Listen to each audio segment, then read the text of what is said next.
This is why I prefer Disney over Universal, because I could fit in it. There's other news that has been kind of hampering Walt Disney World, as that it's been ranked the #1 ripoff tourist attraction in the country. In the country. So this travel advisor, I think, or trip advisor, they worked with another group and they put together a poll of the biggest ripoff in every single state. And Florida had Walt Disney World, and California had Disneyland. But then they did the overall experience for all of the country, and Walt Disney World here in Orlando was voted after questioning over a few thousand people, the #1 ripoff in the country. And it's easy to see why. It's because they're like they advertise that a ticket to get into Disney is $109. Now but I mean, a lot of companies do this, so it's not that they're doing excuse me, anything wrong. But as long as they have one day out of the year that's $109, they could advertise that it's only $109 to get in. The truth is, the average price to get into the Magic Kingdom, where Cinderella's castle is about $190 a day per person. And that doesn't include the park hopper, where you could go here and then go to another park. That's an add-on, plus $30 to park. So you're looking at over $200 a person for one day at one park. And you could go there and half the rides aren't working, or it's like overpacked that you have to wait 3+ hours just to ride anything. If you want to get the line skipper pass, they call it Lightning Lane. That's an additional $35 per person. And then on top of that, once you get its particular rides, they're charging individual money. So if you buy it's crazy. If you buy their line skipper pass, which is called the Lightning Lane, it gives you a selection of rides that you could schedule to go. But if, like, some of their other attractions that are really popular, they want you to pay an additional $10 to $25 per person to get that line skipper pass for a particular ride. So you're talking almost $300 a person for one day for half the rides just to go to the Magic Kingdom. That doesn't include, food if you buy anything like that. So it's a lot of money for people, especially if you have larger families. Plus, if you're paying for places to stay, things like that. If you're traveling in, it's like it adds up really quick. It doesn't make sense. No, the nickel and dime stuff was crazy because a lot of those options were free. So, like, for instance, you go to Universal Studios, you want to get in, you drive there, you walk up to the counter, you're like, I want to get a ticket. They'll explain the different options. So you buy a ticket. It's a little over $100. Usually do the 2-park thing. And if you want to skip the lines, they have a fast pass option. You buy one ticket and it works for all the rides. So it's like, that's it. It's very simple. You just show the ticket when you go up, and they have a separate line where you can skip. That's it. Done. Yep. Disney is different. You got to download the app. If you buy a ticket, you have to get a reservation on certain days if you want to go. They're kind of trying to do away with that, but it's confusing because it's you have to do it for some, but you can't do it for others. If you have this type of ticket, you can do it. If you have this type, you have to get a reservation. So basically, you pay $200 for a ticket. Then you got to go on the app or call them on the phone and say, am I able to go to the Magic Kingdom on Wednesday, so-and-so day? And they'll tell you yes or no. If it's yes, they give you a reservation. So now you have a reservation to go into the park that day. If you have to cancel or anything else, then you got to call. It's a mess, man. It's just for people that haven't been to the parks in, for years. And they're like, oh, I remember, let's just go. There have been multiple people that have showed up, and there's news articles about this where people have shown up at the park just to buy a ticket. And they're like, you can't get in here. You don't have a reservation. You don't do this. Right. We don't do it like this anymore. We don't do it like that. And they already paid for parking and they have to leave. So Universal did something last year when this reservation system was really going crazy. They were like, you come to our parks, we'll give you a little discount. So it's like, it's more of a headache than anything. So it's crazy. So, they're doing it to themselves, and it's just, we're kind of watching this happen. And the crazy thing is that the theme parks, as of right now, according to their earnings call, is the only thing that is making them money. They're not making money with movies. They're not making money on Disney Plus. They're not making money anywhere else. So the only thing that they have left is the theme park. And they just announced yesterday that they're raising their ticket prices yet again. So like it doesn't.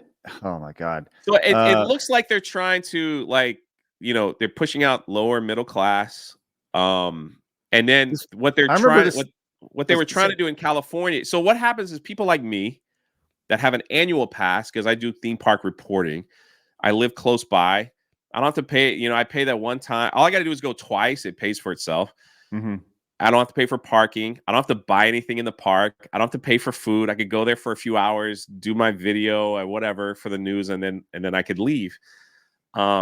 So, I guess they're just trying to squeeze as much money out of, like, the people that plan vacations. As you were talking, I was looking at the ticket price increases that have happened over the years. You mentioned the ones that are happening in 2025. It says Travel Leisure spotted. So this is the ticket increase that you're just talking about.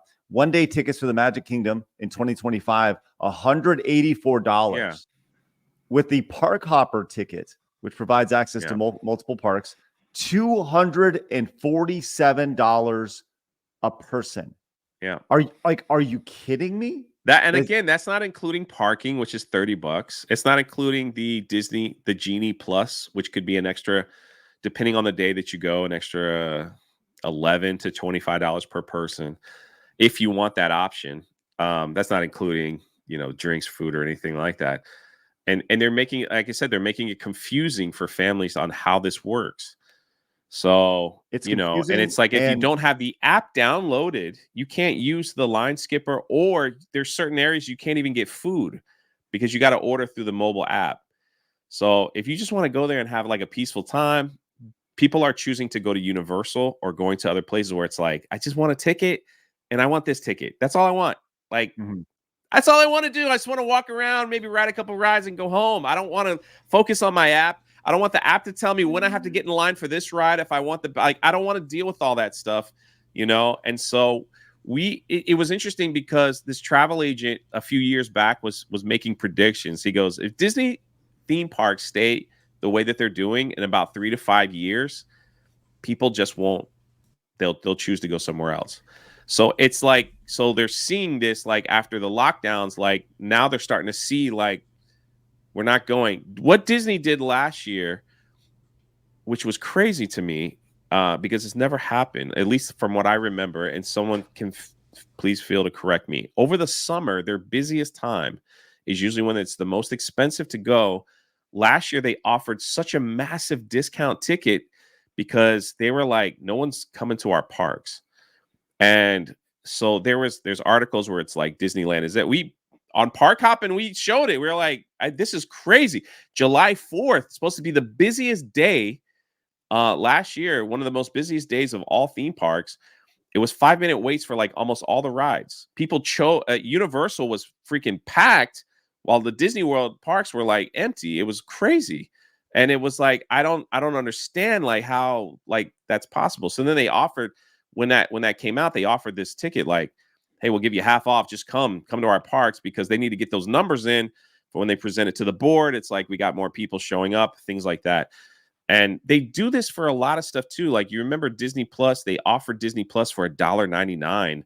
Yeah. At one point, which seemed like they were just trying to get their numbers up for, I don't know, stocks. That's beyond me. I don't know. But we saw then, once the discounted ticket hit, we saw that, the parks were packed with people, but people were complaining on the exit polls and stuff that they gave out. They were just like, I'm not this is too complicated for me. They saw, like, the normal people that don't do, investigation, they see, like, the advertisement. Oh my God, you can go to Disney. It's half off right now. Bring your family. There's not a better time to go, So they go and they buy all these tickets and they set it up. They're like, oh, we're gonna have a great time and I'm saving some money. Then they get there. It's like, this is crazy. It doesn't work. So now what they're seeing is that people are choosing, like, we had a census report where it came out, the total numbers. And the first time in their history, Universal had more visitors, and it wasn't by a lot, but it still was a win. They had more visitors going to the Universal parks than any Disney park except for Magic Kingdom here in Orlando. So That's that's never that's a happened before. And yeah. so I don't get it. They need to start seeing that this is an epic universe is about to open with an entire new Harry Potter experience that they are keeping it on super lock and key because it's supposed to be something like that people have never seen before, right? They've got Super Nintendo World, and they've also set up something that people aren't really talking about. Is in Florida, there's a brand new train system called Brightline. Yeah. So when Brightline was building their train system from Miami and all these places, and it just opened, and they're still building more stuff. Disney took away one of the most coolest things that they used to have years ago, called the Magic Express bus or Magical something like Express. that. Yep. Yeah. Magical Express. So basically, when you booked your Disney vacation, they would pick up your luggage for you. You would just get on the bus, and when you went to your hotel, your luggage was magically in your room, right? It was amazing. Like, it was we did cool, it all the right? time. And so Yes. they had all that stuff, and now like they canceled everything. So it's like there's no like pickup from the airport. So they're building this train system, and the train system went to Disney, and they were like, "Hey, we want to build a train stop like right here, like near your parks. Like, could you help us out with some land, some money?" And Disney goes, "We're Disney.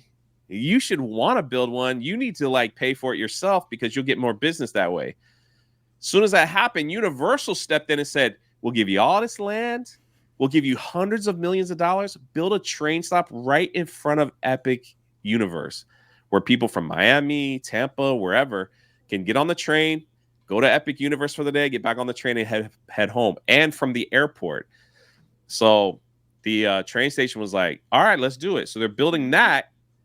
Now Disney's come back and say, "Okay, hey, can you give us a little something here, like next to Disney Springs, like something?" So I guess they're working that out as well. But their arrogance is costing them. Their arrogance is costing them. And this whole time, Universal's just like, just keep doing it, Disney. Keep doing it. Even like, was it a couple of weeks ago, we were just saying how like there are courses that are like people who are big Disney fanatics are offering to help these tourists plan to go to Disney because it's so overwhelming and so confusing that you have to take a class just to go to Disney, like, and more expenses on top of that. So it's like, damn. But I'm just like, and people will argue back and forth that it's not really like this or like, and it's fine, but like the that's how it is from my perspective. I mean, look, they put together a Star Wars hotel, charged $6,000 for 2 nights. Everybody, and even my grandmother was like, "How is that going to stay open? Who's paying for this, right? Who the freak is like, how is this going to stay open? You don't even offer like all Star Wars. You offer Rey and Kylo as the main attraction." And all of us called it. This is going to be shut down in months. And sure enough, didn't even take a year. Had to shut it down. They should learn from their mistakes because they just showed it that they're trying to take away the middle class with that Star Wars hotel. They wanted it for the luxurious people who were not going. They were not going at all. And now they're doing it again with all the prices and tickets, and they're not learning from their mistakes. So it's a shame because it was once upon a time a magical place. Universal will be the nostalgic place. Universal will be the place where they had those wow memories, and Universal will be their childhood. And Disney is just straight up shitting the bed. Like, there's really no way to like. I don't understand how anybody be like, yes, we're on I don't a really either. good time. It's just, I think it's pride and arrogance. It's like, we've never been challenged before. This is the only thing they have left that is making them money at the moment, unless they start selling off assets or whatever it is. And that's according to their earnings call. And it's like, what are you going to do? It's like, you just watch. Like they're talking about like the next few things that they plan on changing is Pirates of the Caribbean, classic Disney. They changed it once already, and they had the girl pirate, right? Yeah, well, the pirates were bidding on women, and they had a chunky woman, and the redhead was behind her, and they were like, "Bring on the redhead. We want to bid on the redhead. We don't want the fat girl, right?" Like, so it was kind of a thing, right? So they were like, in the ride it was. They're like, well, they're pirates. That's what pirates do, right? It's pirates. They are pirates, right? They're burnt. Listen, the thing is, in the freaking ride, they're burning the entire village down, right? And stealing all their stuff. But the fact that they want to bid on a woman, that was the offensive part. It's like, what about them killing everyone and destroying their homes and stealing all their stuff? You know, that part's okay. But yeah, they changed that to where they're selling rum and the redhead is now a pirate. So because that was offensive. They took down Splash Mountain and they're changing it because that Splash Mountain was offensive, I guess, to somebody. I don't know. Brer Rabbit is offensive. Song of the South is offensive, and they didn't want to offend anybody. So yeah. They're catering to this group, you know, they're like catering to this group that they think was on the right side of history, and they think that will and listen, people that go to both parks, they clearly see a difference in the people that attend. You go to Walt Disney World today, and I'm just saying, I'm not trying to like, you know, people can do whatever they want. They're adults, but the amount of people wearing masks still at Disney World in Orlando compared to the people that don't wear masks at Universal, it's like a different group. Disney has also, they introduced a Tron ride. It's a motorcycle ride like Hagrid's, right? Mm-hmm. And because people complained, and we're talking about, I'm being nice here, obese people complained that they couldn't fit on the ride. Disney changed the ride, some of the seats, so that large people could fit in it. Larger people that live around the buffet, I guess. They can fit in it, right? So like they're catering to a group. Now these same people went to Universal and was like, we can't fit in your Mario Kart ride. Can you change it? And Universal was like, no, it's a safety issue. So I'm not changing the ride.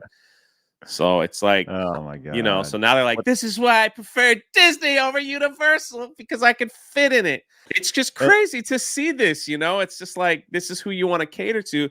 They've gotten to this place where they're like, we want to make sure everybody feels welcome. They've gotten rid of like, ladies and gentlemen, boys and girls. Now they just say dreamers of all ages, right? So it's like they're trying to create a space where no one is offended about anything. Everyone is welcome no matter what your size is. And so come to our parks. They think that this is the way to keep it moving in the right direction.